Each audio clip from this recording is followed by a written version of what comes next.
வணக்கம். இன்றைக்கி நம்ம புளி மிளகாய் எப்படி செய்கிறதுன்னு பார்க்கலாம். இது தயிர் சாதம் பருப்பு குழம்புக்கு ஒரு நல்ல மேட்சான சைட் டிஷ். இதுக்கு தேவையான பொருட்கள்: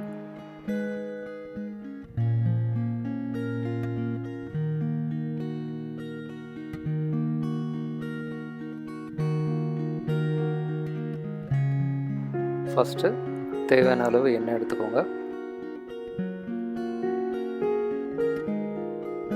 எண்ணெய் நல்லா காஞ்சதுக்கப்புறம் கடுகு உளுந்தம் பருப்பு போட்டுக்கோங்க.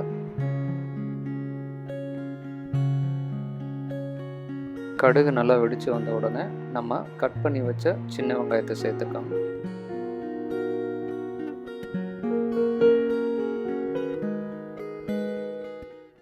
அப்புறம் பச்சை மிளகா போட்டுக்கோங்க.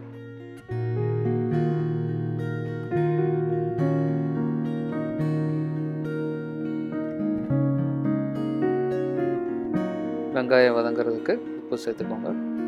வெங்காயம் நல்லா ஓரளவு வதங்கினதுக்கப்புறம் மஞ்சப்பொடி வத்தப்பொடி போடணும். நல்லா மிக்ஸ் பண்ணிக்கோங்க. கருவேப்பிலை சேர்த்துக்கோங்க.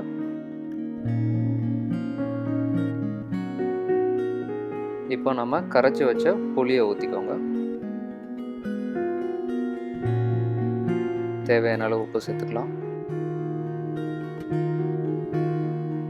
அப்புறம் தேவையான அளவு தண்ணி, ஒரு அரை டம்ளர்லேருந்து 3/4 டம்ளர் வரைக்கும் தண்ணி சேர்த்துக்கலாம்.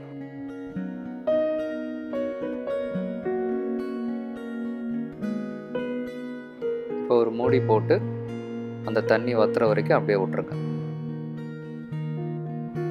தண்ணி ரொம்பையும் வத்திராமல் பார்த்துக்கோங்க, அப்படின்னா ரொம்ப ட்ரை ஆகிடும்.